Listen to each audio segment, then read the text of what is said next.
come up on stage, please raise your hand. We'll bring you up. And let me just check with Mr. Walsh, see where he is.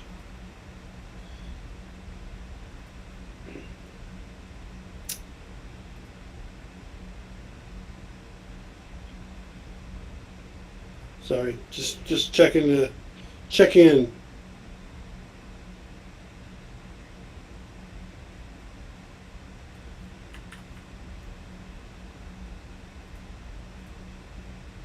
Okay. Okay. So, just so this is not a monologue, let me see. What are the topics that I wanted to talk about today? Well, we're in interesting times in that the stock market is, you know, the stock market has flatlined over the past couple months, so that means people's wealth has decreased, which means that theoretically people should not be spending, but they are spending. So it's an interesting time because I think even if the wealth that you're holding in the stock market goes down 20%, it's not usually affecting people day to day. I mean, psychologically it is, but typically they're not drawing money out of the stock market to pay their bills. So they're paying their bills on what they're living on. And, I think fundamentally the economy is doing okay. So anyway, for those who you have just joined us, welcome to Investor Office Hours. Come on up on stage. If you haven't done it before, you'll see 9 buttons below. You can raise your hand and we can discuss your business. We can discuss the stock market. We can discuss the fundamentals. Thank you for being with us. Good evening, Chris. Hey, what's going on, Scott? Do you go by Chris or Christopher? Usually Chris. It's just I started out on social audio when it was like really popular. So Okay. like 50 Chris's in a room, which is where I started using part of a work ID called C2M. So Okay. in a lot of clubhouse rooms, I'd be known as C2M. But yeah, I'm always down to talk about crypto, and I know the markets are down, but crypto seems to be up. I just bought a little Bitcoin as we're speaking. I think that was at 93. The other chain I follow is Solana. So I think, there's these times where crypto will have the inverse kind of impact of the market. So I think while the market might be tanking a little bit, it seems like this is at least a good 24-hour period for crypto. Yeah, well, the market was up today, pretty big. Okay, so I'm just wrong. Yeah, and crypto, I mean, crypto seemed to be, broadly up. I mean, Ripple was up. Solana's back up to about 145, 149, something like that. Yeah, I thought Solana was going to keep tanking. I didn't think there was going to be, buy pressure. I thought it was going to go down to like 80, and then it just started kind of stabilizing around 120, and it's been kind of on at least a 1 week pump if my timing's not wrong. So, but yeah, given the state of things, when I see a little crypto pump here and there, I get a little happy. Yeah, well, I mean, in Bitcoin, we're gonna hit that point in Bitcoin where it's gonna go over 100, and it's never gonna. You will never see 100 again. We'll never see 90, 99 again. It's gonna happen, maybe third, fourth quarter, I think. So it's gonna be very interesting. I mean, when I saw it hit that first 6-figure pump, I'm assuming there were just a lot of people that bought Bitcoin really cheap, that were willing to, buy that house or yacht or, just take some gains. right. So I'm assuming that's what happened. But I think to your point, I think the next round where it hits 6 figures, it will stabilize a little more. And, I've got to do some research on it because I'm not, I know Michael Saylor will buy a lot for strategy, but it's weird. They make it seem like it's his Bitcoin, and I can't tell what's his versus what strategies. Because I think from a corporate perspective, I don't know if they're going to be as bullish as Michael Saylor himself. So definitely something to watch, but it's fun when it happens. It is fun, and from what I'm reading, Ripple is the next one. I mean, Ripple's at about $2.20 at the moment, somewhere around there. But they're talking about Ripple hitting $10 to $15. So it's gonna be very interesting. It's gonna be a very interesting run. So I think Steve might have dropped. I think he might. I don't know if it sounded like he was driving, but I'm sure he'll pop back. Yeah. So tell me, because you may know this and I don't. If now Bitcoin is considered an American, that's considered, an American entity, correct? I don't think so. No? Yeah, because I think when they were talking about, things that would be subject to tax, and capital gains, and some of the things, I think under this administration, there's a lot of, hey, if something is, I guess housed, for lack of a better term, in the States, there would be a different tax impact. Right, or no tax impact. Yeah, and I have a feeling, and I could be wrong, but I thought Bitcoin didn't fall into that. And I think the reason that they were doing the whole strategic reserve with Bitcoin was, one, its popularity, but then two, that's, what the government was primarily seizing was Bitcoin. So I think it made sense for them to say, if we're going to do a reserve, we might as well, for lack of a better term, clarify, the Bitcoin that we've seized from Silk Road and other places, and just claim it as our own. But I thought Solana and ETH might fall under that whole US thing.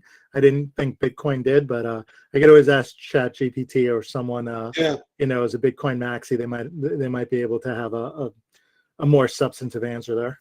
What about Ripple? I think Ripple's American, and I think, I don't, I say I don't hold anything, but, I definitely don't hold any XRP. But I've seen different price bumps, and I think I keep hearing the almighty 5 is coming. But I think when I have bumped into people that have held it, it's been, under 50 cents. So I think they're really happy for where it sits now. No, and it keeps going.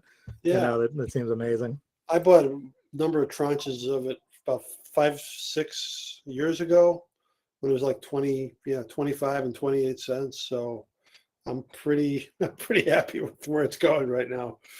So it got up to $3.33. So yeah, and I think it'll continue to pump. And I think if you don't need the money, just hold it. That's the way I feel about Bitcoin. That's my. But I think the big difference is, I think definitely you have scarcity with Bitcoin, where, I don't know, in the next 15 years or so, I think the mining will be all done. I don't believe XRP, Solana, ETH, I think those can just be, like fiat. They can just be, printed at will, for lack of a better term. So I think that impacts it. But I think Bitcoin is its own beast, where, once that 21 million is mined, Right. And then you subtract for what's, been thrown away on hard drives and, seed phrases and all that, you're probably talking about, I don't know, maybe 20, maybe 20 Probably million, less maybe, than 20 million. yeah, maybe a little above, a little below. So I think that'll be the interesting thing, is just to see when the Satoshis start becoming the new Bitcoin coins, right? And then there's those people who are just gonna hold, so there's not much in circulation. And Steve and I have talked about this before, but if every American wanted to have 1/10 of one Bitcoin, it couldn't happen. I mean, there's not even enough for every American to have 1/10 of one Bitcoin. Yeah, and I think now where you've got other countries buying in, I yeah. think that's where the pressure is on. And not financial advice, but I think Bitcoin seems like a safe place to explore if somebody has never purchased any crypto and is curious, because that $25 investment could truly hit a big multiplier. It's almost like buying a lottery ticket. So I would look at it from that perspective. But I think if you got a small amount of disposable income, it makes sense. And I think when you start talking about countries outside the US, I think it just brings a lot of stability. So it'll be interesting to see what comes after Bitcoin once it's all mined. But I think, yeah, should be an exciting run. Yeah, no, it is. I mean, like I said, I think, I think sometime third quarter, Bitcoin's gonna it's gonna blow by 100, and you're never gonna see 99 again. So could be There's wrong. always a sell, and I don't know what Michael Saylor in strategy will ultimately do, and that's why I'm curious to see what he holds versus. I don't know if there's multiple wallets in his case, or if literally Michael Saylor is the custodian of this for strategy. But at some point, if his hand is forced to sell, that just for the amount that they hold, that definitely would impact Yeah, but he's not price. gonna give it away. I mean, No, but I just don't know if something would force his hand, right? It's 125. He's not gonna say, okay, here, take it at 90. Yeah, I think for him, definitely he would never sell, right? I think he buys at any price point. I'm just saying if something were to force his hand from hey, strategy holds this versus him. So I think, who knows, but I think in the short term, it just seems that, every 3 weeks he's buying more Bitcoin than most countries will purchase. So it'll be interesting to see how that strategy ultimately plays out. Yeah, and Dave Portnoy, I guess he just bought, I don't know, several $1 million of Ripple, I think. So that was the word. Yeah, and he had his jail stool coin. So I think I'm not a big Dave Portnoy fan, but I think he's another one that was able to move the market, at least for a short time. And Yeah. his little with his token, and I don't know if that's completely rugged by now, but yeah, I guess when you're talking about like meme-esque tokens, you definitely have to be you know uh, cautious, and I think you need a high level of intestinal Yeah, fortitude. right. That's total speculation. It's total speculation in that. So, hey, stay with us. We're Yeah, gonna, I'll mute out, but and I can yeah, yeah, bounce down just, if needed. But yeah, stay with us. We're gonna go to Yikes, and feel free to join in the conversation. Oh shoot, are we gonna go to me? Shit. We are. I broke my mic, so I'm like in a weird position here. But yeah, the markets are, they're doing market things. Actually, I know when I usually show up, I don't have a pitch. I might kind of have a pitch this time, Okay. but let's see, where do I want to start? Well, let's see. So, speaking of extremely wild speculation, I had that the friend that launched that meme coin a while back. I don't know if you still remember it. It was like the AI16Z thing where it was like, oh, you might get sued by Andreessen or whatever. I It's been, Yeah, yeah, vaguely. it's been like weeks since I came here. Well, so yeah, that did pretty good. They changed the name of it, so like you guys were correct that it was a copyright concern. But they kind of stuck with it and just shipped a new product over the weekend. Are you familiar with Solana? And have you heard of Pump.fun? Yeah, I hold a lot of Solana, so I'm very familiar with that. But I don't know about what is it, the Pump Dot Fund? Yeah, Is that what, that's one of the kind of like things that you do on Solana. It's like super.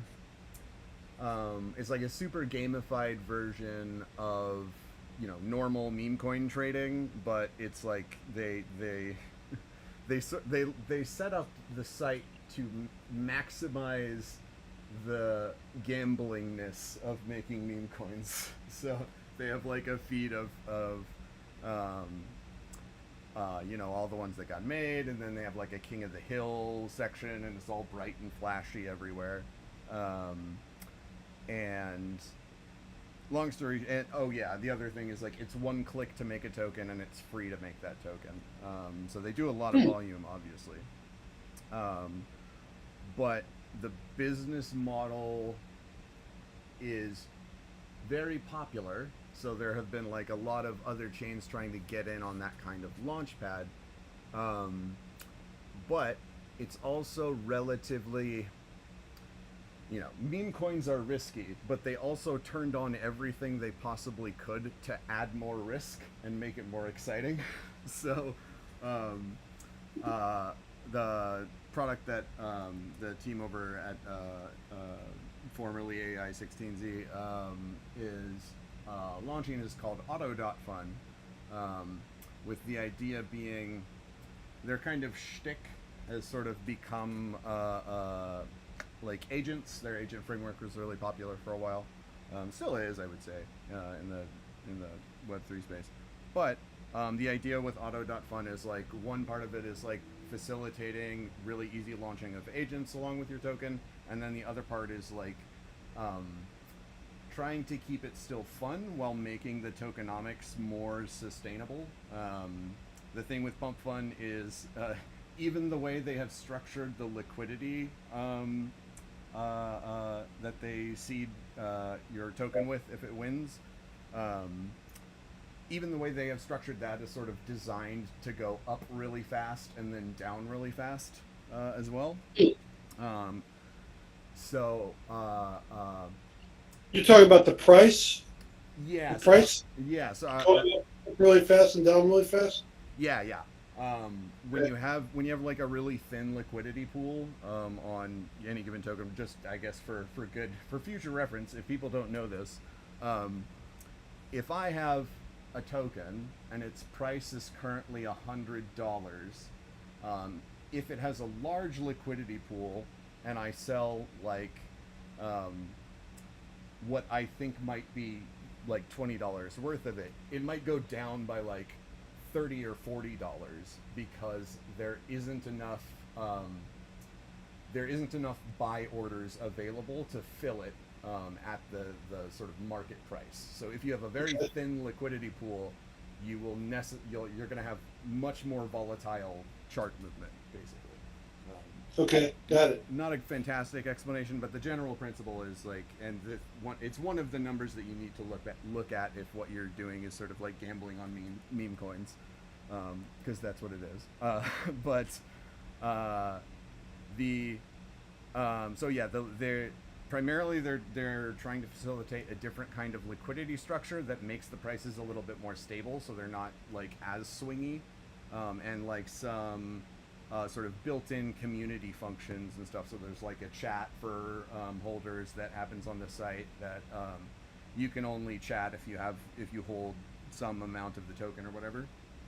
A few things like that. Long story short, they launched that this weekend, so I was like, I've been sort of still adjacent to that whole thing, kind of as it's been doing the thing it's been doing.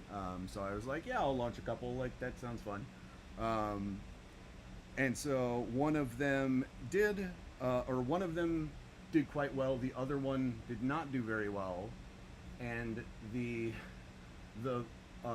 platform launch has had a lot of downtime. I don't think they expected the amount of volume that they were going to get. So unfortunately, because I sort of took the risk and launched the coins very early, they did not they weren't able to really capitalize on their volume at the time.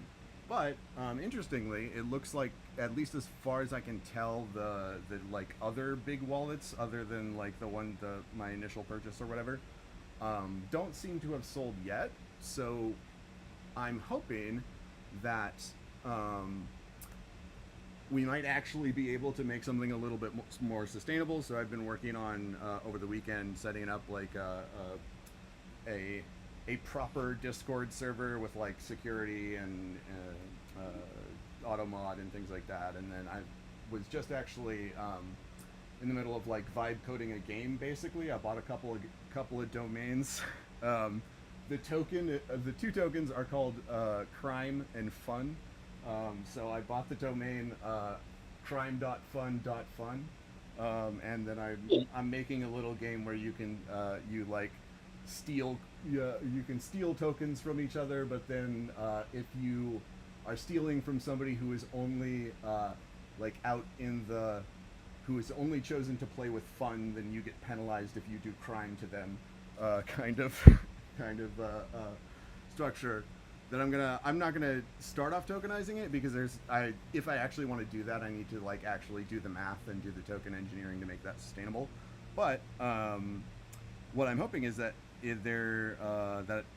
that sort of thing can or keeping that going for a little while, if in fact it can be sustainable, will hopefully help me fund some other like the sort of hackathon stuff that I used to do. I'm not on. I'm not doing core work as much over on Eliza OS, which was what I was doing before. So now I have time to run the events again. So if I can leverage the tokens in order to be able to provide prizes for the hackathon, I think that'd be super cool. So that's kind of the current goal at the moment. And then also trying to capitalize on the sort of vibe coding thing that seems to be doing the rounds on socials. So yeah, nothing like super polished, but like a couple of cool things happening. So perhaps I'll be back in a few weeks and have an update about kind of what's going on. But Okay. markets are Yeah. nuts. Please keep us posted. Yeah, absolutely. Okay. All right. Well, thank you. Hang with us. We're going to go to Cool Peoples. My kids are actually throwing tantrums, so All right. Well, hang with be- us. We'll come back to you, okay? All right, Aiden, you've been very patient. Thank you for being with us tonight. Where are you calling in from? Hey Scott, how you doing? My name's Aiden Mulligan. I am calling out of Chicago, Illinois. I am part of Driver AI. One second, actually. Okay. I'm part of Driver AI with Kerry Tanlinger. He's on this. Curious. Yeah. He was in the A little bit about audience. me. Say it again. I said he was in the audience, but I don't see Yeah, he was. I think he hopped off. I think he's got something on going at 5:30 his time. Okay. A little bit about myself. I am West Point class of 2020. I'm currently exiting the military. I am I'm a part of his team managing government relations. And I have a handful of questions, just kind of poke your thoughtfulness around some things. And Sure. I've run them out, and I'm curious to know if I can just kind of toss them your way. Please. And by the way, Sweet. where in Chicago are you? I'm in Chicago. I grew up there. Oh, nice. I live in Lincoln Park. I manage all the recruiters in Northern Chicago. I'm getting out of the military right now. My exit is August 22nd. I'll be going to University of Chicago booth in the fall. Well, thank you for serving. Cheers. Thank you. Yeah. All right. So my first question is, what moat do you believe is most critical for AI companies? AI is kind of the massive trend right now. I know it's a competitive market. Is there something that stands out, whether it be IP, people, target audience, that sits or resonates with investors?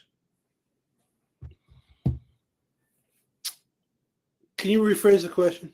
Yeah, absolutely. So right now, AI, everyone's throwing AI at the wall for Right. investors, right? Right. Like that's kind of the topic. Right. As an investor, how do you analyze AI companies for use case that's actually meaningful? Like how do you separate, right? You get 200 AI Right. slide decks. What are separators that make immediate impact?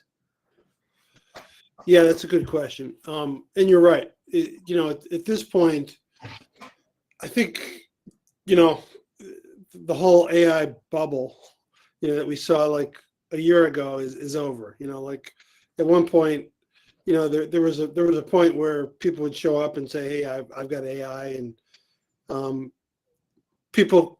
companies could get early checks for just showing up and saying that. That bubble's over. I think there's kind of like a AI fatigue out there with investors, and it's more of a show me now, like every other company. Okay, what kind of traction do you have?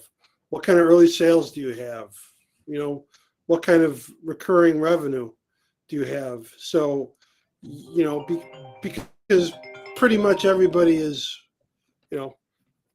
pretty much every company is utilizing AI to some extent. I mean, every startup, I mean, not a plumbing company, but every startup is utilizing that. So I think there's some fatigue, and I think, the metrics are being judged the same way every other company is now. Sweet. My second question, what incentives drive you to be actively involved post-investment, or investors post-investment, not just you particularly?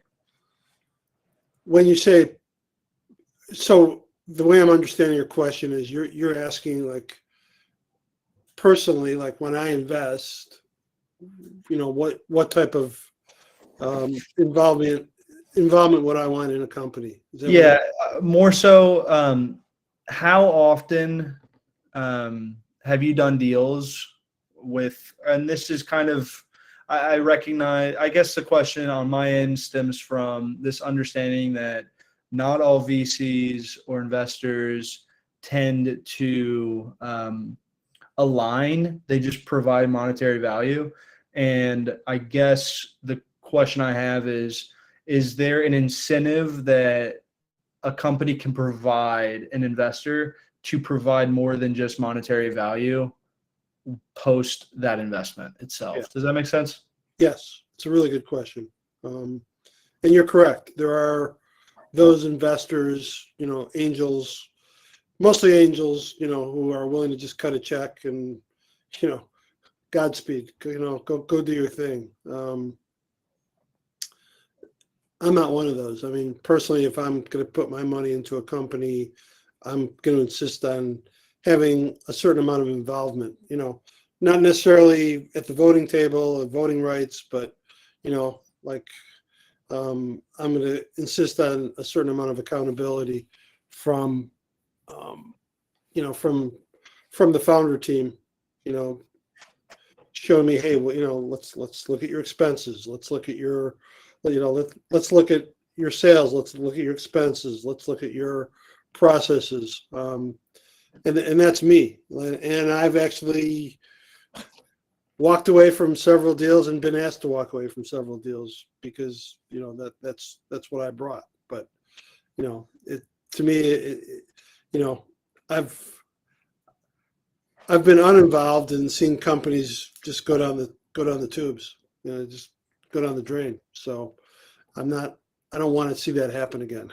I don't want my money to just go flushing down the toilet again. So. Gotcha. Are there risk reduction incentives that would make you, sorry, I have it written somewhere, the finishing of this, would make you more aggressive within the investment front end? Well, risk reduction incentives would, by definition, make your offering more valuable. Got it. Yeah. So I guess then the question is do you have to align with the investor? Like, how would you structure something on a company side to align with the risk reduction, create value through that, ability to risk reduce to an investor? Or is it all really case to case dependent based off the investor themselves, where they're at in their life cycle, where they're at on the finance sheets?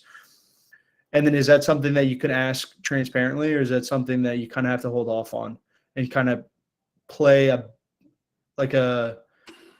decision analysis game on how to structure that? Or is it something people can say, hey, listen, we don't know this, but can we assume this and then make a deal off of that? Is that, how would you word that to an investor? Well, risk reduction can look, it can look different. There are different ways that it can look. Now, when I think about risk reduction, my thoughts go to, okay, you're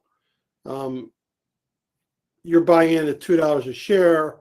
We're going to guarantee that it doesn't, that this stock does not fall down under, $1.75 or $2, whatever that number is. So that, that would be risk reduction. But there's probably other types of risk reduction that you can look at. and yes, that would be very attractive as long as it has teeth, as long as you can prove that, yes, we can do this. Deliver. I gotcha. All right, cool. That's really all I have. Wow, those are really, really thoughtful questions. Thank you for bringing them. Yeah, thank you. Yeah. Good luck to you. I'll be on next week. Great. Look forward to it. All right. Cool peoples. You good or you want us to? I'm definitely ready. All right.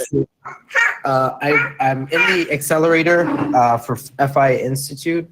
I'm really working on my 60-second pitch. Okay. So here it is. Okay. Today's housing market gives renters two bad options: pay raising rents with zero return or get priced out completely. Eco Habitat is building a third option, one that gives people a chance to pre-rent affordable homes, earn credits by growing food, and help govern their communities. We're combining low-cost housing, urban farming, and digital tools into a self-sustaining ecosystem. Residents don't just live here, they grow, earn, and shape the place they call home. Our first development is launching in Florida with scalable systems to cut costs and increase ownership-like benefits. I'm Giovanni. I lived through housing instability. I've spent years in construction and tech. I know how to build systems that work, and we're not selling the dream. We're fixing a broken industry, and we're doing it with a model built for today's economy. Well, first of all, I have to commend you for getting through that with the with the obvious distractions that you had. So well done. Actually, a very tight pitch. It was a very tight pitch. Obviously, your pitch needs to be backed up with numbers and facts and so forth. But as far as a pitch, you can't. Sorry to interrupt you, Scott. This is our 60-second. So we're starting in the first. We're in our second week. So in the first 2 weeks, we're just doing a 60-second pitch, just to let people know exactly what we're building. No, right? I mean 60-second Super Bowl pitch. That's right. Good stuff. So, yeah, I mean, it made me curious, and it kind of, as you were talking, it made me think, hey, is this a commune? What is this really going to be looking like? But it is, I am intrigued by it. So.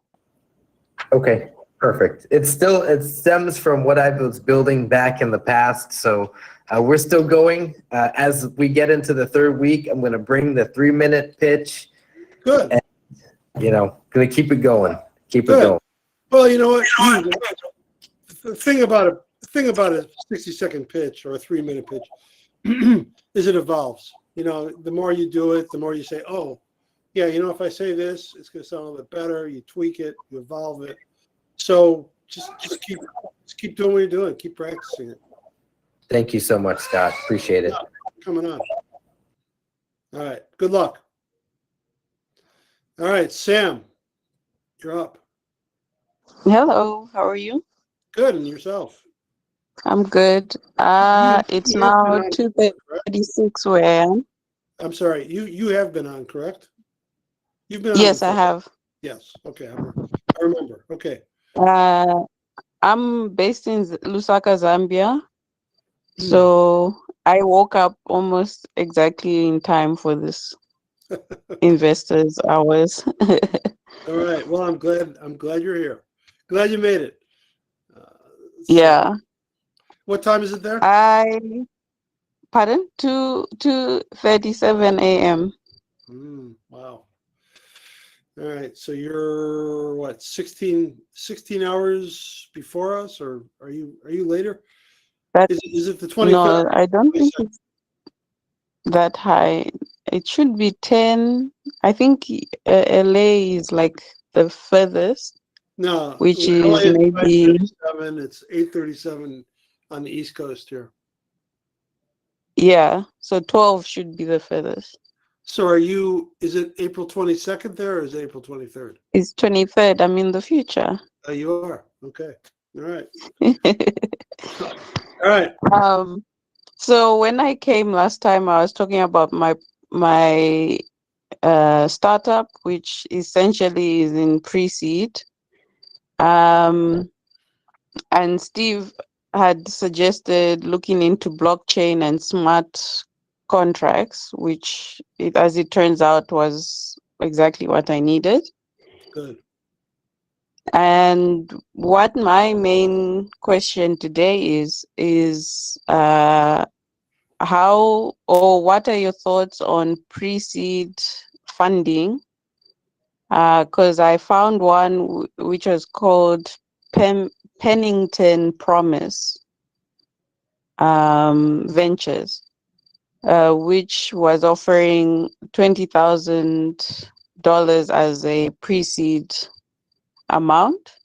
And what because of the exchange rate, that works out to almost a little over 500,000 kwacha, which is a lot. What we can do with that.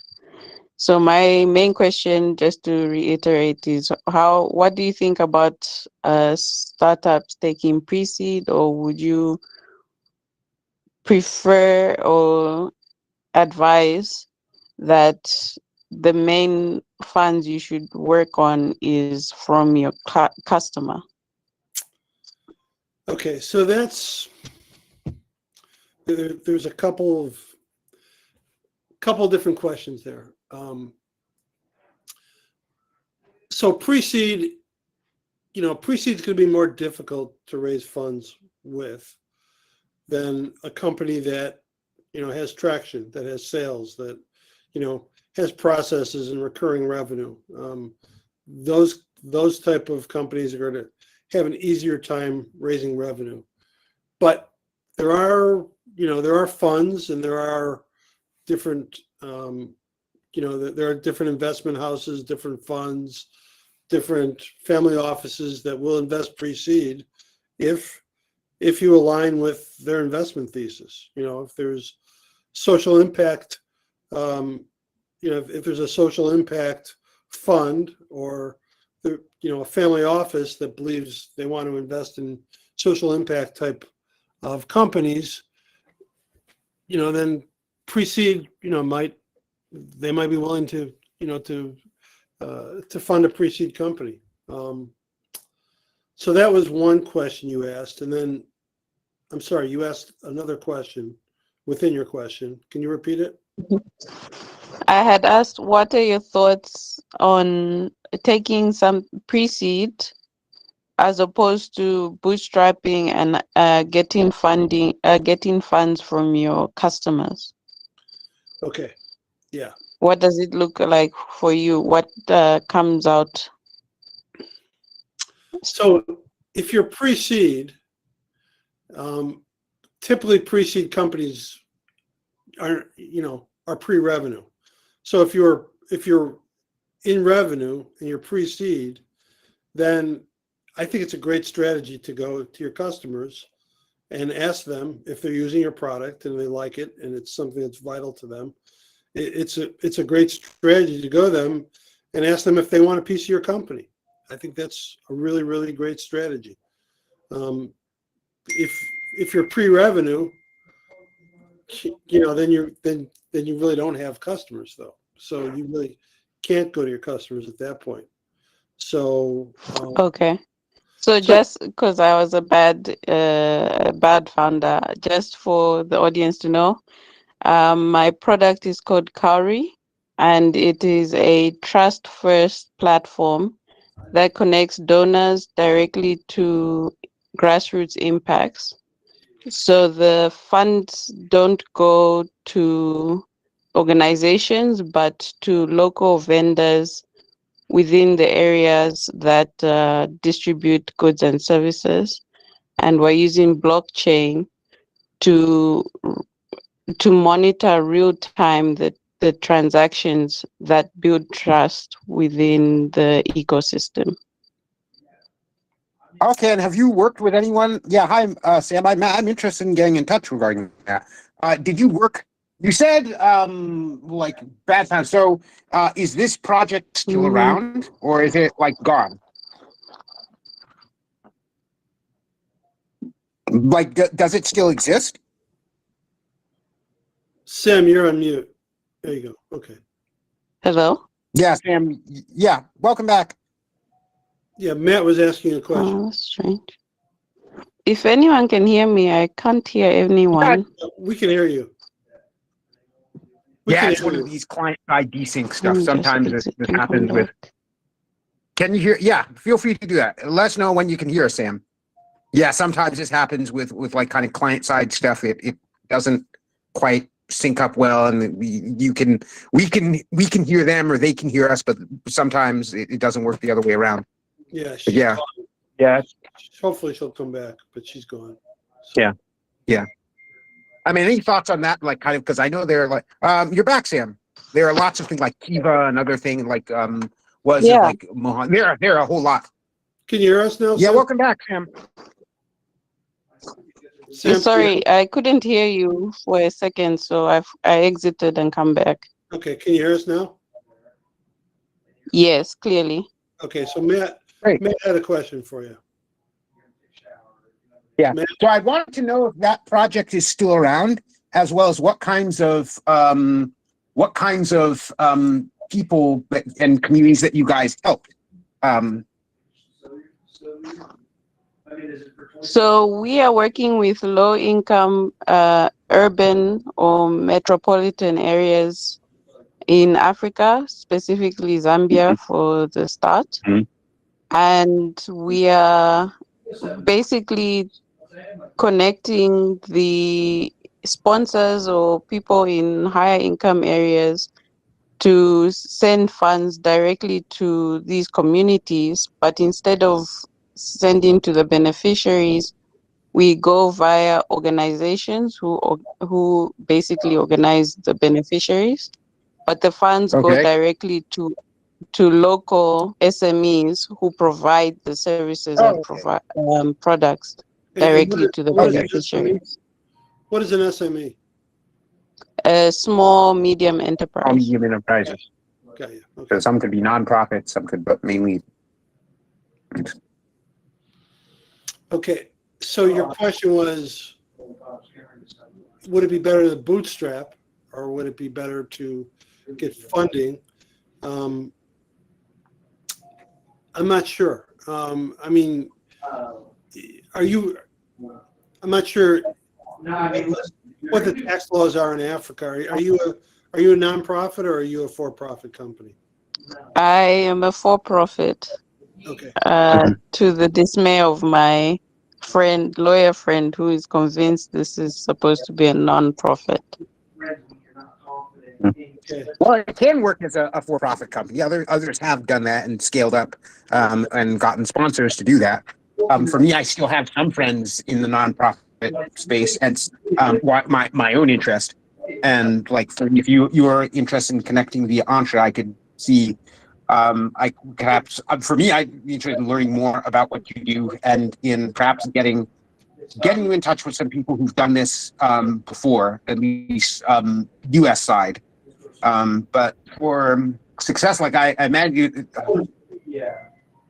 for these kinds of endeavors to be successful, it really needs, like, you need to have the funding, and then you also need to have a model that works, a model that delivers for the shareholders as well as for the communities that you'll be helping, as well as one that kind of, and they're also like kind of certain charity and non-standard, as a charity and nonprofit standards of like basically stakeholder standards with regards to how you guys use your money and what kind of impact is. And she's gone. That happens, I suppose. Yeah, it does. But yeah, not all these can succeed. You really need to kind of be doing the right things the right way to make it. But yeah, hopefully she comes back. Who here hasn't gone? It seems Aiden's still here, unmuted, and we still have a welcome back, Sam. Sorry, the network must have cut. So the last thing you were saying was, as long as you have a model that benefits both Good my conduct. shareholders and the communities, and then it cut from there. And then good conduct, that it can work, but you need to make sure you do it the right way. Just to summarize. All right. Yeah, and so All for me, right. I'd very much be interested in keeping in touch with you. Would it be okay if I sent my email and such, or something to? 'Cause I'd very much like to learn more.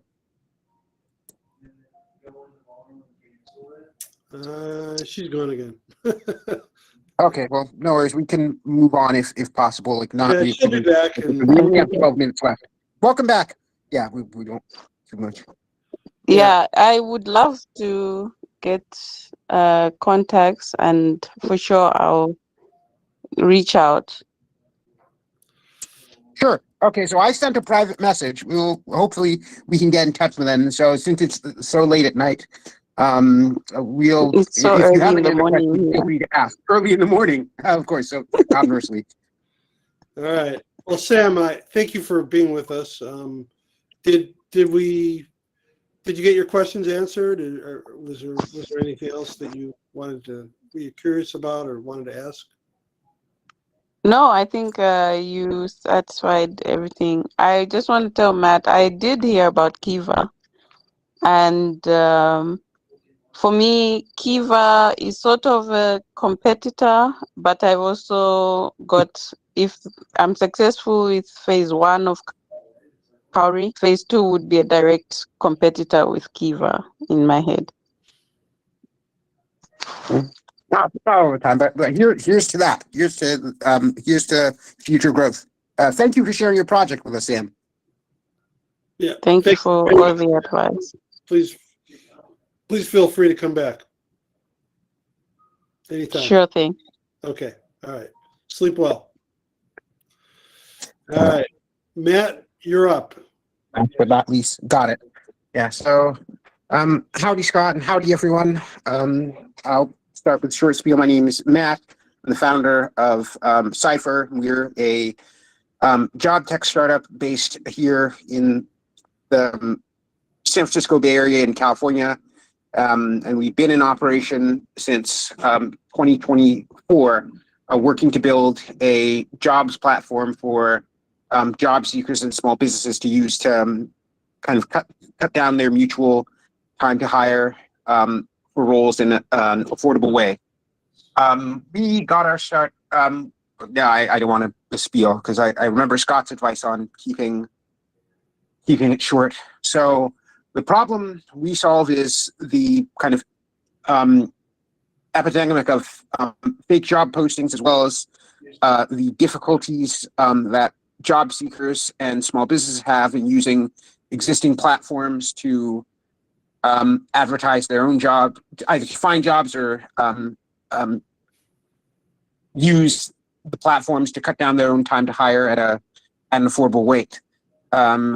Right now, we're with economic turmoil. We're seeing more and more people, millions of people looking for work, millions of businesses having to change their hiring decisions because of various macroeconomic trends. But at the same time, existing platforms are full of millions of spam, or probably not millions, but false accounts and fake jobs, which has caused up to I think the figure said about like 300 million in losses, essentially, with regards to like the impact. And so we're looking to build a platform from the ground up to that uses AI to keep things spam free. We're starting off as invite only method with a subscriber, a subscription for businesses, and with some free to use functionality for job seekers.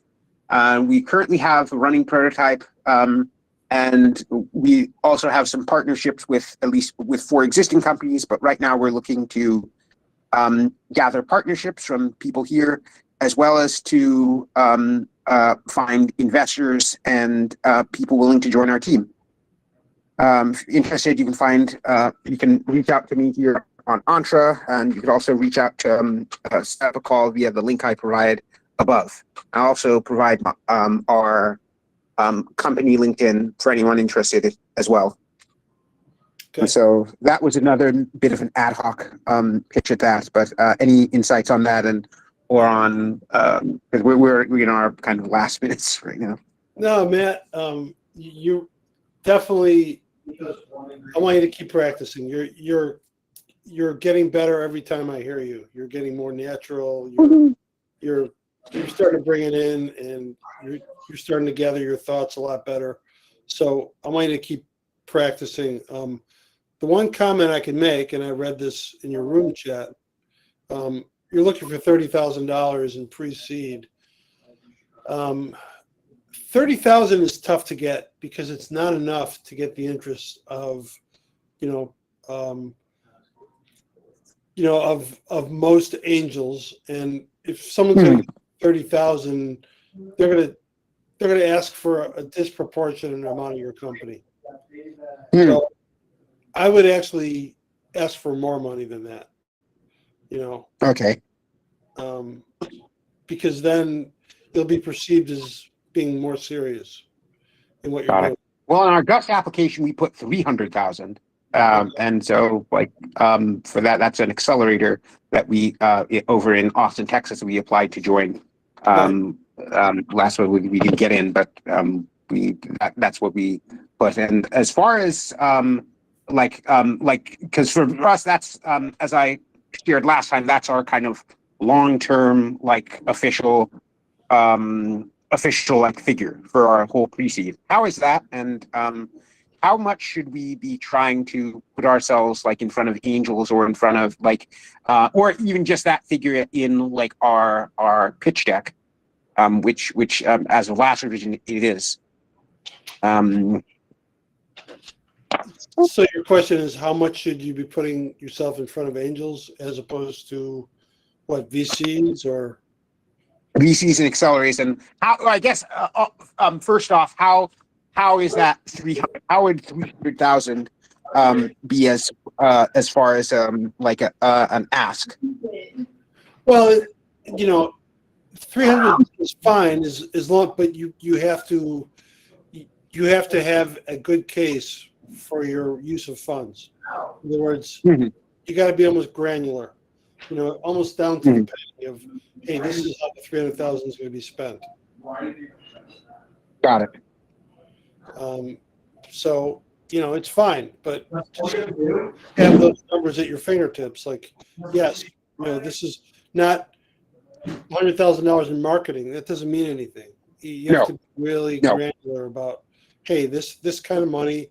I'm going to need $75,000 to hire a programmer.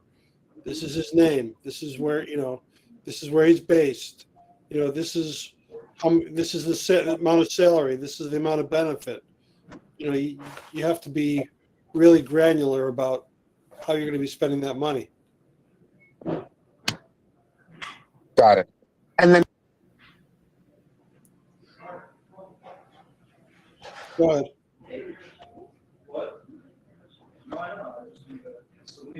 Matt? I think we lost him. Oh, sorry about that. I'm back. Okay. Got it. But okay. So what are your thoughts, especially on how receptive investors might be at let's say mixers, or especially given the jobs market? Because for us, we finally have something working. It's but there are quite a few competitors. None of them doing things quite targeted. Yeah, small business is the way we are. But for me, I just, as opposed to last year, or earlier this year, I've been kind of mum about it. With regards when going to mixers, and I'm thinking maybe I should be a little more open. For us, we actually got invited to a huge mega party over in San Francisco, where there's people from A6, Andreessen Horowitz and other VCs, And I'm thinking like I'm trying to figure out what kind of presence we should have there, given that we're so early stage, and that like we do have partners, we do have customers, but we are still really small and we're still bootstrapped. You know, you're not gonna lose anything by having conversations with them. Just asking them a lot of questions, like, you know, questions about, you know, what value they see in what you're doing, and you know, you're not pitching them necessarily. You're just asking them their opinions about, hey, you know, what type of issues are you seeing with your clients in hiring? What type of value bring to them? What do you think it would be worth to them? You know, those type of questions. You know, you're going to get two types of investors. There's the investor who, you know, looks at what you have and sees a big return, or the investor who needs your service and is willing to invest in you because, you know, because they like, you know, because they believe in you. You've made a good presentation to them, and you know, and they hope that whatever you bring can bring value to their company. Does that make sense? Yes. Okay. All right. Well, another session of investor office hours comes to a close. Thank you all for being here. Thank you all for doing what you do. We're here for the near future on Tuesday evenings, 8 o'clock to 9 o'clock Eastern. And you're all welcome back. Thank you. Keep doing what you're doing. You guys are changing the world. Have a great week.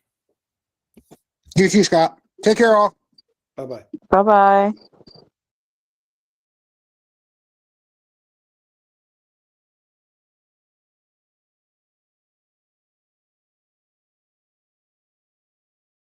Go here. Let's double check. I don't think we have any chat for sure. Yeah, I haven't been going to this lately. Mostly because I usually have nothing to pitch and I'm not keeping an eye out for like little Web2 startups at the moment. But you know, times are changing. So we'll probably start doing this. It's probably weekly, semi-weekly again. I kind of want to get back into the groove of things.